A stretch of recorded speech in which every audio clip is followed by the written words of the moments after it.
我们学佛的人啊，千万不要傲慢。如果做错了，我们要惭愧的心，要悔改的心，这个是非常重要的观念。如果你能够有惭愧心、反省的心，你就是一个大丈夫。所以今天师父要跟各位报告一个人的傲慢跟惭愧，这里头的公案很有趣，我们来研究一下。我们知道昏沉是修行用功者的一大障碍，古人无不用尽种种方法来调治它，要降服它。西天木山的高峰禅师呢，就是为了要降服醉魔的扰乱，发奋跑到1000丈高峻的悬崖上面去打坐参禅，心里想，如果我再昏沉，就会堕下这个悬崖，碎骨粉身，一命呜呼哀哉啊！果然，起初在做的时候，他为此心切，没有昏沉侵入。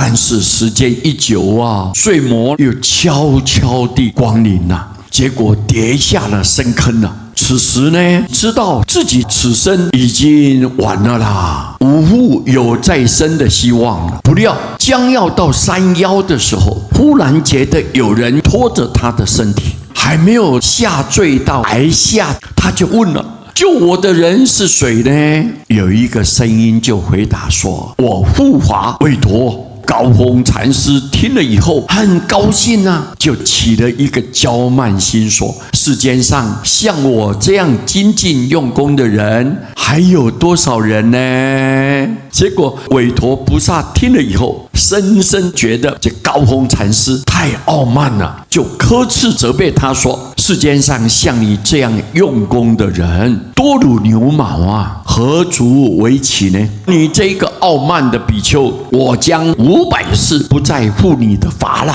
高峰禅师听了以后，深大惭愧心，自责功夫用到这个地方，仍然不能去克制昏沉，怎么可以生大我慢心呢？如是，他重复发愤图强，再做回原处参禅，以其挽回功夫以万一啊。岂料不久啊，又被睡魔给侵扰了。第二次他跌落悬崖啊，就想这一次是必死无疑啊。没想到又被韦陀救起来了。高峰禅师很惊讶地说了：菩萨，你不是说过500世不再护我的法了，为什么会再来救我呢？菩萨就说了：因为你发一念忏悔的心，已经超越了500世我慢的罪过，现在又见到你被睡魔所困，所以再来救你。你应该再精进用功啊，睡魔将会自然退去了。后来高峰禅师就立志用功啊。一天，他听到枕头落地声，突然打破所有的疑惑，跳出了昏沉的罗网，而成为一代禅宗祖师啊。所以各位，这个昏沉对我们修行人啊，是一大打击啊，经常浪费时间，糟蹋生命，傲慢更是要不得。我们学佛的人要谦卑，对人要恭敬，学佛的态度要中肯，这个都是佛教导我们所有学佛弟子应该要如此。但是有些人就是有傲慢的心，你傲慢，你做错了，但是你能够反悔，惭愧心起来，那么一念之间把500世的罪业静静的全部发酵掉，一念悔过，罪灭河沙。